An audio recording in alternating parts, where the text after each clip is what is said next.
जय हिंद साथियों, स्वागत है आपका एक नए वीडियो में। दोस्तों, आज हम हिंदी का प्रैक्टिस सेट नंबर 3 करने वाले हैं। इसके पहले हम 2 प्रैक्टिस सेट कर चुके हैं। अगर आपने अभी तक उन दोनों को नहीं देखा है तो इस वीडियो के बाद ज़रूर देख लेना। तो चलिए बिना समय गंवाए हुए प्रैक्टिस सेट नंबर 3 को शुरू करते हैं। तो यहाँ पर पहला क्वेश्चन है हमारा, हिंदू या हिंदुस्तानी के रचनाकार कौन है? तो इसके रचनाकार जो है ऑप्शन नंबर सी गारसादा तासी हैं।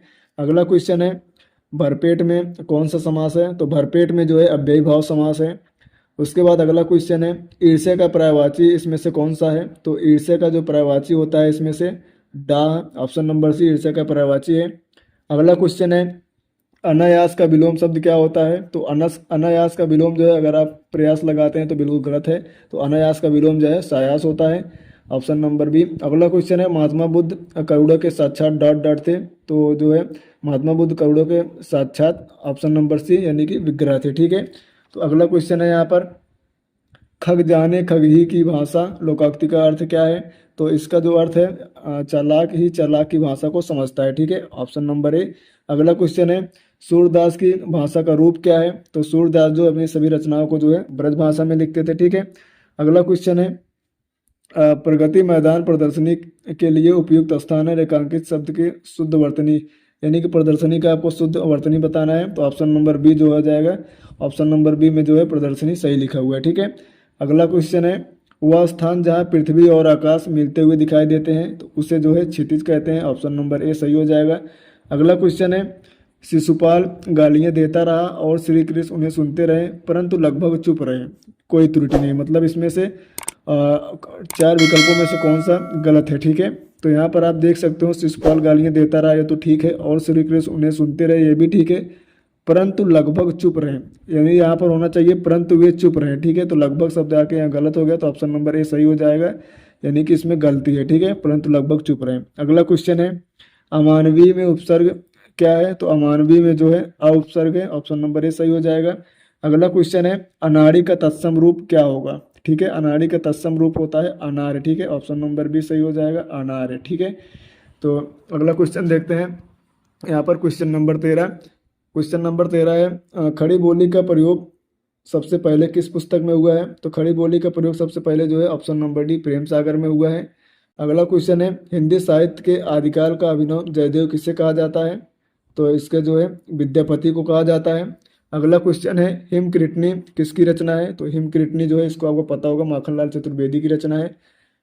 अगला क्वेश्चन है, निम्नलिखित बोली में से कौन सी बोली उत्तर प्रदेश में नहीं बोली जाती है? तो उत्तर प्रदेश में जो है अवधी बोली जाती है, ब्रज खड़ी बोली, लेकिन मैथिली जो है नहीं बोली जाती है। ठीक है। अगला क्वेश्चन है, हिंदी का पहला दैनिक समाचार पत्र कौन सा है? तो हिंदी का पहले दैनिक समाचार पत्र जो है समाचार सुधा वर्षण है, ऑप्शन नंबर बी सही हो जाएगा। अगला क्वेश्चन है, किसी संस्था के 25 वर्ष पूरे होने वाले हों तो इसमें निम्नलिखित उत्सव के लिए एक शब्द कौन सा होता है? तो 25 वर्ष जब पूरा होता है तो उसे रजत जयंती कहते हैं, 50 वर्ष पे स्वर्ण जयंती, और 100 वर्ष होता है तो उसे शताब्दी कहते हैं। ठीक है।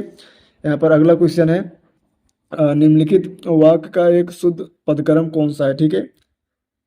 उसके बाद इसमें से आप देख लो इसका ऑप्शन नंबर कौन सा सही होगा। ठीक है। तो पहला है, एक पानी का गिलास लाओ, ये तो गलत है, एक पानी का गिलास होता ही नहीं है। अगला क्वेश्चन, पानी का एक गिलास लाओ, पानी का मतलब पानी से भरा, ये वाला सही होगा। ठीक है, ऑप्शन नंबर बी, एक गिलास पानी का लाओ, तो एक गिलास पानी का तो गिलास होता नहीं, ये भी गलत है। ठीक है, तो ऑप्शन नंबर बी यहाँ पर सही हो जाएगा। अगला क्वेश्चन है, लिखित वर्ण संकेतों की सहायता से भाव या विचार की अभिव्यक्ति को क्या कहा जाता है? तो इसे जो है लिपि कहते हैं, ऑप्शन नंबर ए सही हो जाएगा। अगला क्वेश्चन है, नल बूंद बूंद टपक रहा है, वाक्य में रेखांकित शब्द क्या है? तो बूंद बूंद टपक रहा है, यानी यहाँ पर जो है बूंद बूंद जो है क्रिया विशेषण है। ठीक है।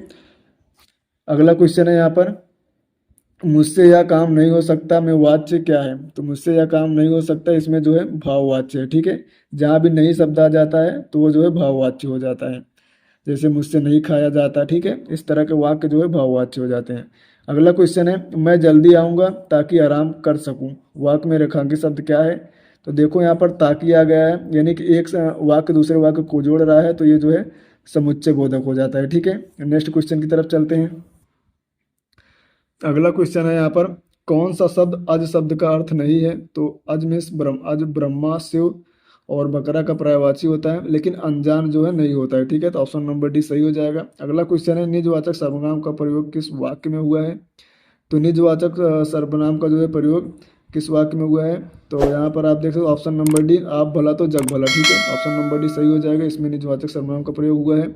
अगला क्वेश्चन है, वह घर पहुंच गया, इस वाक्य में पहुंच गया निम्नलिखित में से किस क्रिया का उदाहरण है? ठीक है, पहुंच गया। ठीक है, यहाँ पर आप देख सकते हो ये जो है संयुक्त क्रिया का उदाहरण है, क्योंकि पहुंच और गया दोनों अलग अलग क्रियाएं हैं। ठीक है, तो इसमें दो क्रिया हो जाती हैं, इसलिए संयुक्त क्रिया है। अगला क्वेश्चन है, भूतकाल के कितने भेद होते हैं? तो भूतकाल के 6 भेद होते हैं। उसके बाद वर्तमान काल के 5 भेद होते हैं। ठीक है, अगला क्वेश्चन है, संचारी भावों की संख्या कितनी होती है? तो संचारी भावों की संख्या जो है 33 होती है। अगला क्वेश्चन है, निम्नलिखित में से कौन सा ग्रंथ हजारी प्रसाद द्विवेदी का नहीं है? ठीक है, हजारी प्रसाद द्विवेदी का अशोक के फूल भी है, कुटज भी उन्हीं का है, विचार प्रवाह भी उन्हीं का है, लेकिन वृंत और विकास जो है इनका नहीं है। ठीक है, ऑप्शन नंबर डी सही हो जाएगा। अगला क्वेश्चन है, हिंदी वर्णमाला में उस व्यंजन कौन से हैं? तो उस व्यंजन जो है ऑप्शन नंबर यहाँ पर ए, सा, खा, सा, हा। ठीक है, तो ऑप्शन नंबर ए सही हो जाएगा। अगला क्वेश्चन है, पौम चरयु किसकी रचना है? तो पौम चरयु जो है ऑप्शन नंबर सी, स्वयंभू की रचना है। अगला क्वेश्चन है, हिंदी वर्णमाला में अंग और आ क्या है? ठीक है, तो अंग और या जो है ये अयोगवा है। ठीक है, इन्हें हम अयोगवा कहते हैं। अगला क्वेश्चन यहाँ पर अब गद्यांश आ गया है, तो हम लोग गद्यांश को पढ़ लेते हैं। तो गद्यांश है यहाँ पर, यूरोप और अमेरिका में जो आधुनिकता फैली है उसके असली कारण वैज्ञानिक दृष्टिकोण की प्राथमिकता और प्राबल्य है। यह दृष्टि उद्योग और टेक्नोलॉजी में से नहीं उत्पन्न हुई है, या बल्कि टेक्नोलॉजी और उद्योग ही इस सृष्टि के परिणाम है। यूरोप और अमेरिका का सबसे बड़ा लक्षण वैज्ञानिक सृष्टि है, निष्ठुर होकर सत्य को खोजने की व्याकुलता और इस खोज के क्रम में श्रद्धा, विश्वास, परंपरा और धर्म किसी भी बाधा को बुद्धि स्वीकार करने को तैयार नहीं है। आधुनिक मनुष्य के बारे में सामान्य कल्पना यह है कि अपने चिंतन में वह निर्मम होता है, निष्ठुर और निर्भीक होता है। जो बात बुद्धि की पकड़ में नहीं आ सकती उससे वह त्रिकाल में भी स्वीकार नहीं करेगा, और जो बातें बुद्धि से सही दिखाई देती है उनका वही खुली घोषणा करेगा, चाहे वे धर्म के विरुद्ध पड़ती हो, नैतिकता के खिलाफ हो जाती हो, अथवा उनसे मानवता का चिरपोषित विश्वास खंड खंड हो जाता हो। ठीक है, तो ये रहा हमारा गद्यांश। अब यहाँ पर क्वेश्चन देख लेते हैं। पहला क्वेश्चन है, वैज्ञानिक दृष्टि कब धर्म, नैतिकता और विश्वास का विरोध करती है? तो इसका राइट आंसर हो जाएगा जब वे उसकी दृष्टि से गलत हो। ठीक है, इसका जो ऑप्शन नंबर डी सही हो जाएगा। ठीक है, अगला क्वेश्चन यहाँ पर है, आधुनिक आधुनिक मनुष्य के संदर्भ में वैज्ञानिक दृष्टि की सबसे बड़ी सिद्धि कौन सी है? तो यहाँ पर जो है, जब वो तथ्यों का वस्तुगत परीक्षण और निष्कर्ष। ठीक है, ये जो है ऑप्शन नंबर यहाँ पर सी सही हो जाएगा। ठीक है, अगला क्वेश्चन है क्वेश्चन नंबर 35, यूरोप और अमेरिका में आधुनिकता के फैलने का कारण क्या है? तो इसका कारण जो है वैज्ञानिक दृष्टिकोण की प्रधानता और प्रबलता है। ठीक है, उसके बाद अगला क्वेश्चन, क्वेश्चन नंबर 36 है, टेक्नोलॉजी, उद्योग और वैज्ञानिक दृष्टिकोण के बीच संबंध क्या है? तो इसके बीच संबंध क्या है? तो आपने अगर गद्यांश अच्छे से पढ़ा है तो इसका आंसर जो आपको कमेंट में जरूर बताना है। ठीक है, अगला क्वेश्चन है यहाँ पर, निम्न में से कौन सा संयुक्त व्यंजन नहीं है? तो यहाँ पर ऑप्शन नंबर बी जो है संयुक्त व्यंजन नहीं है, बाकी छत्रंग्या और सरा जो है संयुक्त व्यंजन होते हैं। ठीक है, अगला क्वेश्चन है, द्रुत विलंबित में गणों का क्रम क्या है? तो द्रुत विलंबित में गणों का क्रम जो है, यहाँ पर आपको ऑप्शन नंबर सी सही हो जाएगा, नगड़, भगड़, भगड़, रगड़। ठीक है, अगला क्वेश्चन है यहाँ पर क्वेश्चन नंबर 39, विखंडनवाद का सिद्धांत निम्नलिखित में से किसने दिया था? तो विखंडनवाद का सिद्धांत जो है देरिदा ने दिया था। ठीक है, ऑप्शन नंबर डी सही हो जाएगा। अगला क्वेश्चन है, प्रेमचंद के अपूर्ण उपन्यास का क्या नाम है? तो प्रेमचंद का जो है अपूर्ण उपन्यास है वो उसका नाम मंगलसूत्र है, ऑप्शन नंबर डी। और जयशंकर प्रसाद का पूछे तो उनका अधूरा उपन्यास इरावती है। ठीक है, तो आज के लिए बस इतना ही। हमारा तीसरा प्रैक्टिस सेट कंप्लीट हो चुका है।